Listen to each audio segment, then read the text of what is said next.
Okay, it's finally game week. So, what are we most excited to see when it comes to Alabama this weekend?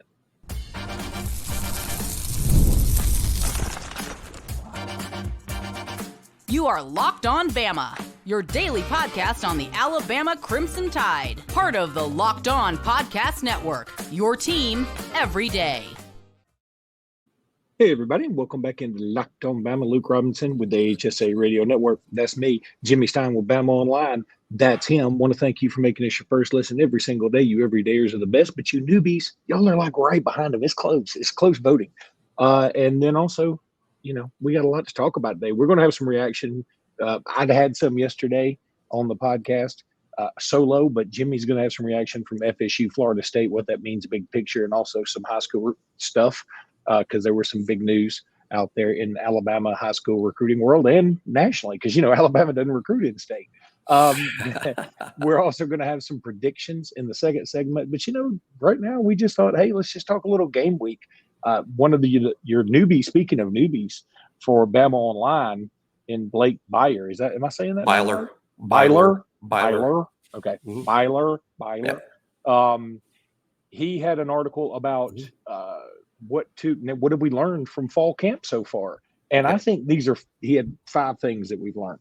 And we learned more than that, but he broke it down. So young players ready to contribute. I think that's clear. You and I talk about that all the time. So I think we can skip that. I really do. I mean, there's a Ryan Williams podcast. We've said Xavier Brown's name 1,000 times. We all love Jalen Mbakwe and Caleb Odom. Rico Scott. There'll be some other dudes in there, surely. Justin Okoronkwo could be one, but I think we can bypass that for the moment. The one thing that I thought was interesting, and I still believe is interesting, I thought it was interesting. I still think it's interesting. A decision on the right tackle job doesn't seem imminent, is what he said. Okay, good first 2 games to figure this out, if you ask me. Yeah, what's odd really about right tackle, just to me, this is what's odd. The coaches. And we shouldn't disbelieve them. Why on earth would we disbelieve them? Both Kalen DeBoer and Chris Kapelovic, Coach Cap, the offensive line coach, they are insistent that nothing's been decided, that Formby and Pritchard are both going to play, that they're very happy with both. Cap has even said more than one occasion that he will play more than one tackle and rotate if that's the best thing to do for the team, if both guys are playing well. So that's what they're saying, that the competition continues. What's sort of odd to that is every time I've seen this team practice, every time I've seen this team practice, Formby has been the right tackle. Now, I only get to see a very small portion of practice. I didn't get to see either of the scrimmages. So I'm not disputing what the coaches say at all, because why would we?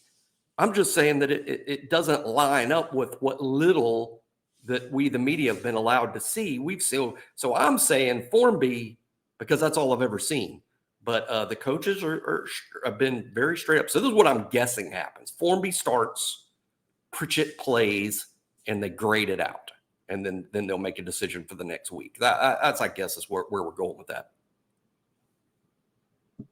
Yeah, I'm with you. And in fact, when I hear reports of the scrimmages or even a practice, it's always like Wilkin Formby outperformed Elijah Pritchett. Or at least that he's out there. Or at least that he's out there with the ones more often. And like I said, in terms of what I've seen exclusively, I've not seen Pritchett take a snap at the first team right tackles. Yeah, okay. All that's fair, but I'm going to say I've heard and seen the word outperformed used more. Yeah, okay. So I am more of a believer in Wilkin Formby right now. Doesn't mean I don't believe in Elijah Pritchett. Doesn't mean I don't believe the coaches. Just means that's what it means. So that's going to be something to keep an eye on, certainly. Then he also had something else in there. The Tide's quarterback depth is excellent. I'm not calling BS because I believe Jalen Milroe is a very viable Heisman Trophy candidate. I believe Ty Simpson is going to be very good next year, and I think he'll show some moments this year in backup roles. but I don't think we know anything about Austin Mack and Dylan Lonergan. So again, and to his credit, though, quarterback is very difficult to determine how big your room is, how good your room is, until they all get out there and play. And when that happens, some of them transfer, because if they are good, some of them are going to leave. Yeah, so, but I probably wouldn't have included that one, is all I'm saying. Look, I think it's fine to have blind hope and faith in Austin Mack and Dylan Lonergan. And maybe he's seen them in practice and goes, man, they can really spin it. They can just spin the ball. Great. But we don't know what it's like when the lights come on at game time. And so I think the quarterback room is probably the hardest to evaluate in the country, because you don't know how good the other guys are. And if you do know they're good, you also know they're not going to be there very long. Yeah, I agree with most of what Blake wrote. Of course, Blake's a real bright guy. I agree with most of what he wrote, and I agree. Jalen Milroe's great. Heisman can't. You can't get really much better at quarterback than our guy can win the Heisman. I mean, I don't know what planet we're living on where you can get much better than our guy can win the Heisman. So that's fine. So you look at who's number 2. I think we all have a tremendous amount of confidence in Ty. Should something happen to Jalen and Ty comes in, personally, my expectations for the team will not diminish. I mean, I think Ty, he's not the dynamic as Milroe, but Ty would be really good. I think he's ready to be a starter in this league. And then I agree with you from that point. I don't, if Dylan Lonergan or Austin Mack became the quarterback due to injury, I will be worried. Now, I won't throw in the season. I won't say, well, that's it. Let's just watch fishing shows. It's not that. I'm just saying, I'm not sure I would make reservations in Atlanta for the national championship game. Yeah, if it's 100%. Mack or Lonergan. I mean, I personally, based on what I've seen, I don't think either one of them is ready to be the starting quarterback in the SEC right now. I don't think so. But what I'm 100% adamant in is both of them will be that good. I think they're both 1 year away. 1 year. Give them one more year of maturation on and off the field. One more year of playing quarterback in practice at this level, playing with those guys against that defense. So so the way I took Blake's things is, hey, this year we're great. Jalen and Ty, that's great. The future, that's great too. And I agree with that 100%. Where I would disagree is exactly what you said, Lake. Exactly what you said, Luke, is that if we have to play the third guy or the fourth guy as the number 1 guy, I'm not sure that would go great against the Georgias and the at Tennessees. Agreed. And, everybody always loves to point out, well, what about Ohio State in 2014? Okay, they are an anomaly. Sometimes like in the NFL, you have to have a quarterback to win the Super Bowl. Every now and again, you can get by with a Trent Dilfer and you can win one. If your defense is generational, or if your special teams are crazy good, or if the other team's QB plays awful, every now and again that can happen. But look, sometimes the New England Patriots with Tom Brady need the Seattle Seahawks to call a really stupid play to beat them for the Super Bowl. And Cardale Jones wasn't that great anywhere. He'd still be playing football. Exactly. No, that's it was what was around Cardale that made it. It was what was around him that made him so great when he did play. Obviously, if the dude was just all that, then it's not like he didn't have the size or the strength to play in the NFL. So, he just wasn't a tier 1 pro quarterback. But now Alabama's quarterback room is in great shape for now and in the future. And if you lose more than 2 guys at quarterback, you probably shouldn't be making, college football playoff semifinal plans anyway. No, that's right. And then the 2 other things he had, which we won't get into, we might get into later this week, were that the offense will heavily feature the run game. I agree.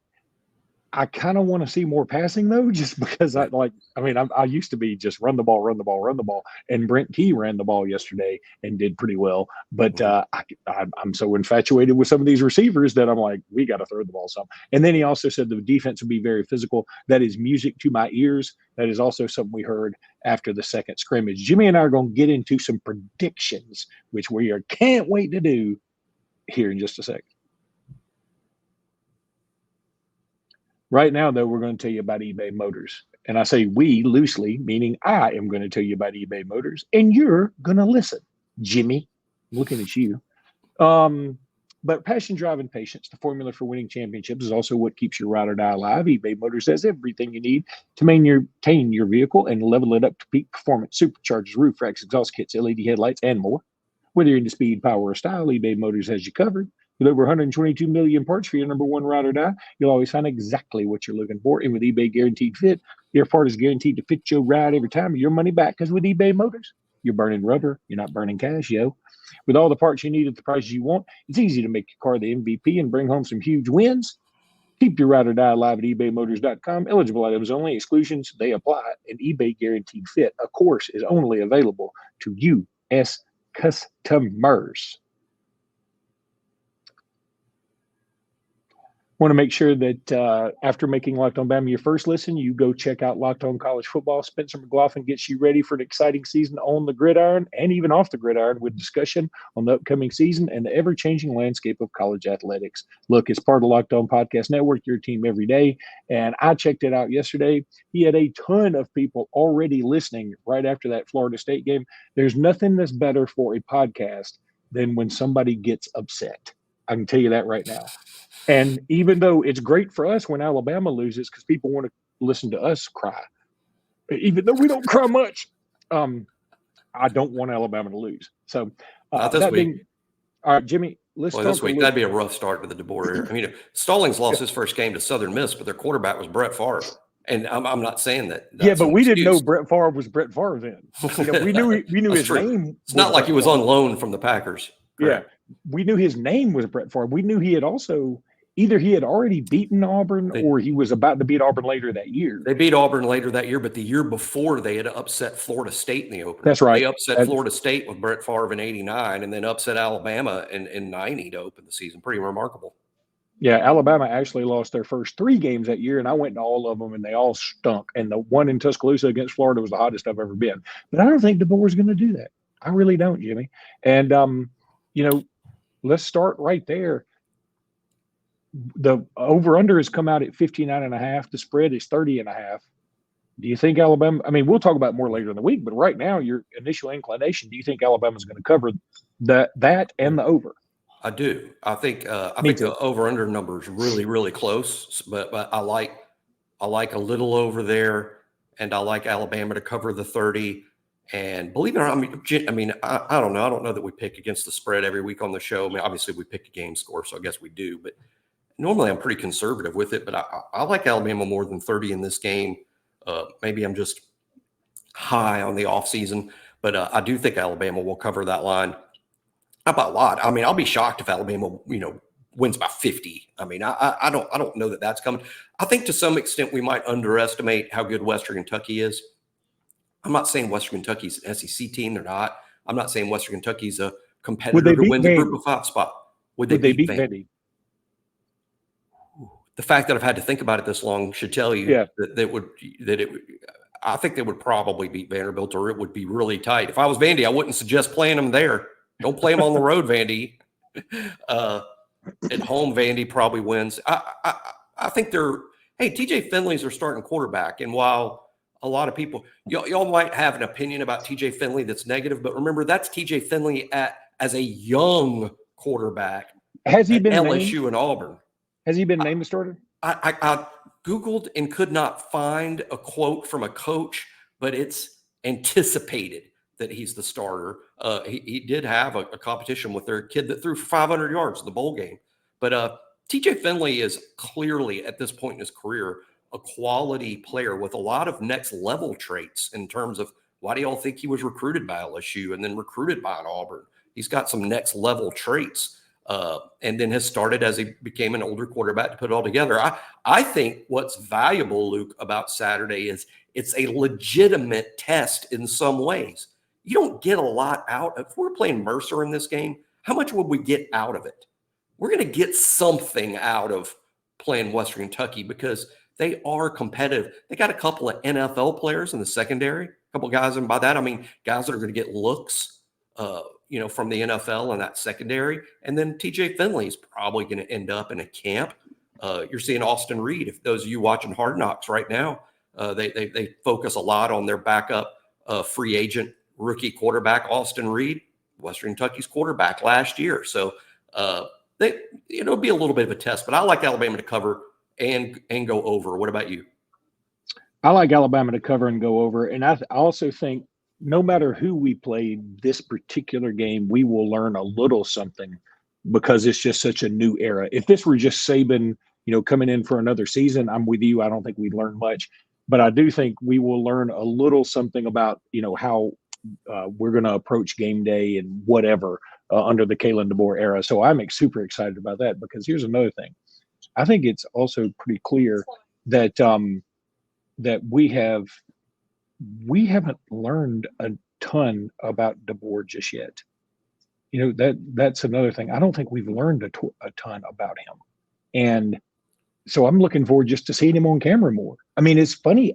It just feels like we've learned more about maybe even some other assistants or some of the new faces on the team.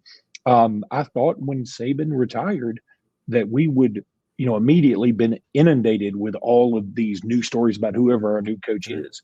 And it feels like he's been out there enough. I'm not saying he's been like hiding in the shadows. I'm just saying we hadn't learned as much as I thought we'd learn. But we'll talk about that more later because I do want to keep going with predictions really quickly. Over under on SEC teams getting in the playoffs, over under 3.5 for you. Over. Me too. Over. I'll even think it could be 5, which is just an enormous number, really. I think it'll be 4. But if you say, I'm going to say 4 is my answer, Luke. But if you said, okay, pick one of these numbers, 3 or 5, I would pick 5. If I had to pick 3 or 5, I'd go 5. But 4 is my number. Both teams playing in the SEC championship game, plus 2 teams that don't, and pretty significant. Big Ten could also have 4. That wouldn't shock me. I'm gonna go with 3 there, but it could be 4. I'm starting to. I really thought Notre Dame would end up being a lock in this thing. I'm starting to believe they're not going to make it. I'm starting to believe, number one, A&M's going to beat them. Number two, the more I look at their schedule, and it feels like they're playing a bunch of, I'm not even sure they're playing the real service academies. I think they're playing like the Salvation Army, Old Navy, the Merchant Marines. I don't think they're playing, the Nebraskan Coast Guard. Massachusetts National Guard. Massachusetts National Guard. I just don't feel like their schedule is where it needs to be to get the kind of respect. They normally play a tougher schedule. They normally do. This one just isn't that good. I think because they play so many ACC teams. They have a contract. They have to play so many ACC teams, and I think that's sort of. I think that's they rotate, and I think their ACC rotation really helped them this year in terms of a lower. It's not like they're playing Clemson, Florida State, Miami. And it looks worse because Florida State just lost. That's another thing. Yeah, boy, and then SMU almost lost. Yesterday was almost a disastrous week 0 for the ACC. Ends up, it's just – but people overreact to week 1. Well, I mean, they overreact. We're going to let you overreact to week 1 here in this next segment. Perfect. But I want to tell you about FanDuel because FanDuel's the best. I love sports. I love them so much. I never want them to stop. But as the playoffs have winded down on everything else, well, college football is right here. So we have gotten fewer games until now, but now it's time. And you got to get right back involved. This summer, beginning into fall, FanDuel is hooking you up, all customers, with a boost or a bonus daily. That's right. There's something for everybody every day all summer long. So head over to FanDuel.com and start making the most of your whatever's left of your summer.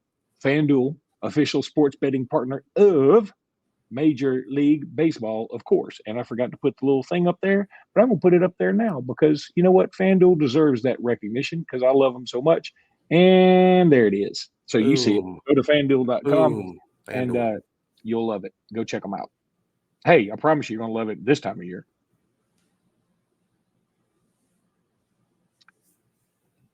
Okay, so yesterday, Florida State, I've already talked about how stinky bodinky I thought they were. I mean, they were just, look, it's one thing if you lose, right? It's one thing if Georgia Tech just looks so much better than you thought, and Florida State played pretty well, and you could tell they still got NFL guys everywhere, and their quarterback play is pretty good. But, maybe you could say the conditions weren't favorable. Maybe you could blame it on something like that. But see, DJ Uiagalelei looks like the dude he has been looking like. And again, that's a starter at a Power 5, Power 4 school. That I'm not saying he's not accomplished anything. I'm just saying he's just not that good. People still want to put him in that grouping with C.J. Stroud and Bryce Young because he came in that class, and he was actually the number one player for a while till Bryce Young took that mantle. But now Bryce Young's been the number one pick. C.J. Stroud's been the number 2 pick? And they have both been kicking chicken, and one of them's won a Heisman. One of them's played for a national championship. The other one should have beaten Georgia in a playoff. I mean, a lot of positive things. And DJ's just not going to be in that realm.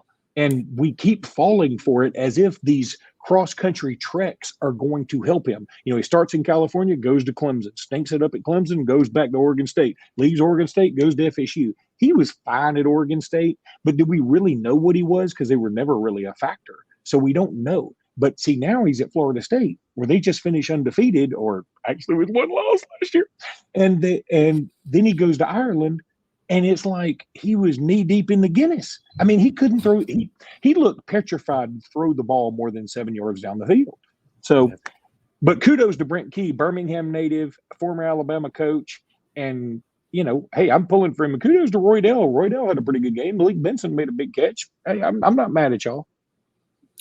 Yeah, I think there's an overreaction to Florida State. First of all, I wouldn't be so quick to bury them, although I do believe they showed things that should give Florida State fans plenty of worry going forward because of DJ's inability to throw the ball down the field well. That's a big problem. They ran it pretty well, but not good enough to win the game.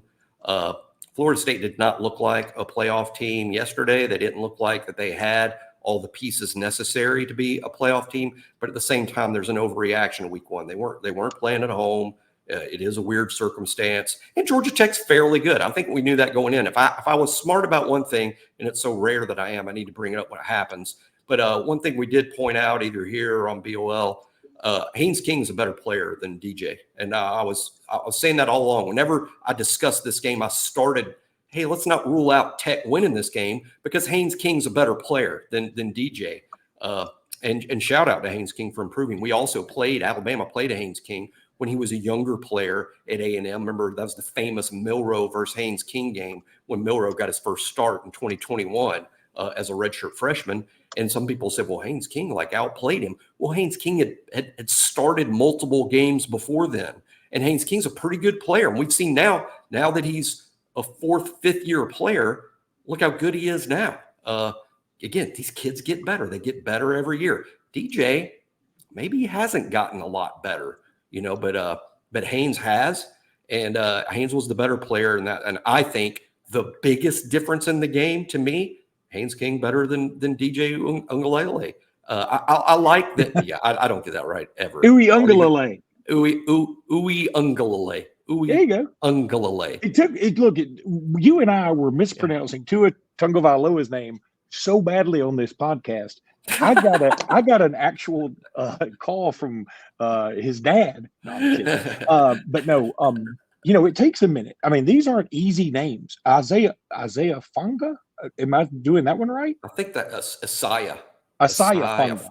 I think that's right. It's going to take us a minute. So. I'm not mad at you. Yeah, I'll tell you. I got Nico Iamaleava down pretty good. I've been going Iamaleava. Like I did that when he was in high school. Yeah, I did that when he was in high school. But now that I know it's Iamaleava, and I caught on to that one. But Florida State is. Where would you put their one loss total after seeing Florida State? I think an overreaction to yesterday is 7-5. That's an overreaction. Oh, that is an overreaction. And I'm going to pull up their schedule just very quickly. And look, I'm going to. And I'm going to go 9-3. I'm with you. Look, they've got Boston College next Monday, so that's good news for them. But then they've got Memphis at home. Let me tell you something. That ain't a cod lock. Yeah, Memphis. That's interesting. I'd tune into that. Okay. Tune into that. Then they're at SMU again, not a lock. Clemson at home, not a lock. Duke on the road. If Elko was there, definitely not a lock. They're going to beat Duke. At Miami, not a lock. North Carolina, not a lock. At Notre Dame, not a lock. And then Florida at home. I got to see.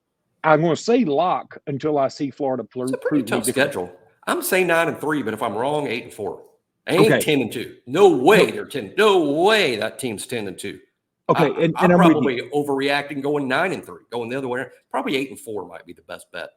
Look, I agree with you, and I don't think they're making the playoffs anymore. And No. I also am with you that, here's something that I heard on national radio this morning. There's a great point. If you swapped quarterbacks in that game, FSU wins by 2 touchdowns. I believe that. That's a great point. Again, that was the difference in the game to me. Haynes King is just a better player than DJ. I do think Florida State has more good athletes. Florida State has more good players. I think Florida State's probably a little better on defense than Georgia Tech. I think that'll prove out over the course of the season. But no, I don't think Florida State wins the ACC. They'll lose too many more games. And well, they already have ACC loss. I'm with McAfee. Yeah, I'm with McAfee. And I was saying this before McAfee said it. I like Virginia Tech as a sleeper. They return some like 20 starters and have a dude at quarterback. And it's been a while. It's sort of their turn. I know that's not a good football analysis, but it's been a while. And that's too good of a program to be as bad as they've been for a while. So I like Virginia Tech in a big bounce back year, probably finishing more like 10-2, but winning the ACC and being the ACC rep in the playoff. Miami's going to have to win a lot of games before. I'm not going to be a believer in Miami until I see it. I doubt their culture. I doubt the culture because I just haven't seen them win games under Mario. And I'm sort of a Mario fan, to be honest. I mean, what are you taking shots at Mario? He's over there like, it's me, Mario. I don't know. I just had to work that in. Anyway. Okay, so anything from the high school level that stood out? First of all, prayers up to the family. They did. The AISA did have a player that tragically lost his life. Just awful. And as part of the HSA radio network, we also do AISA scores and stuff, and it just turns your stomach. I mean, because it's a rough game, it's a violent game, and we all love it. We all understand there are risks. But boy, you never think of something like this. And here's something else I want to throw out there. This sort of apropos of nothing, but I did want to put this out there that yesterday, my daughter got to take her picture with Lulu, who just came home, from the shark attack. She's now has 2 prosthetics, and what an amazing young girl that is. And all I could think about the whole time was how many times I've been in the ocean myself, how many times my daughter and my other children have been in the ocean themselves. And they've never had something like this, and how I'd react, and just seeing her strength has been amazing. And then the strength of this family for this young man who tragically lost his life, their strength has been amazing. So, I mean, obviously just prayers up, and all we can do is give our condolences. But in terms of what we saw from high school, I know Keelan Russell didn't actually play in a game. It was a scrimmage, but BOL put some highlights out of that kid. Keelan Russell's such a story. He's such a story. He's so good. Yeah. I compare him to Jaden Daniels, always have. And, because I comped him to Jaden Daniels so often and early, when I hear good things about Jaden Daniels, I'm like, well, Keelan's going to be good. Yeah. Because this fantasy guy I heard it was going on about you should probably draft Jaden as a backup quarterback on your fantasy team. The whole time he was saying that, I'm like, boy, Keelan's going to be good. Yeah. Maybe I take my own comps a little too seriously, but now I don't even distinguish between the two of them. Now it's like every time, like Jaden Daniels plays tonight, or his team plays tonight against the Patriots on preseason football, and I'm like, hey, looking forward to that Keelan Russell game. Well, was there any other high school thing in Alabama that you saw that you? I watched some of the Thompson playback and was really impressed with the guys going to Auburn. And why should that be a surprise? But I really watched Trent Seaborn, who I think is a very possible down the road Alabama guy at quarterback, and I was very impressed by. What I say about Trent is bigger, stronger. I don't think that's ever going to be a strength for him. I think now he's old enough to where I think we got a pretty good idea of what size he's going to be. I don't think size and strength wise, that's ever, I see him. And by the way, I mean this 100% compliment. I see him as a game manager quarterback at the next level, but I see him as a game manager extraordinaire. I saw Georgia with a game manager win back-to-back national championships and be one of the most dominating teams I've ever seen. I even sort of like Stetson Bennett as a comp in that sense. Oh, he's taller than Stetson, I think. He's taller. But I like game managers. I heard a coach one time say, rant about this, and I shared the same rant. He said, every time I hear game manager, I think, are you talking about a quarterback that always makes the right call, that always puts his team in the right play, that always checks out of the bad play, that doesn't give the other team the ball? He said, if I had game managers for quarterback, I'd still be coaching. I wouldn't be on TV.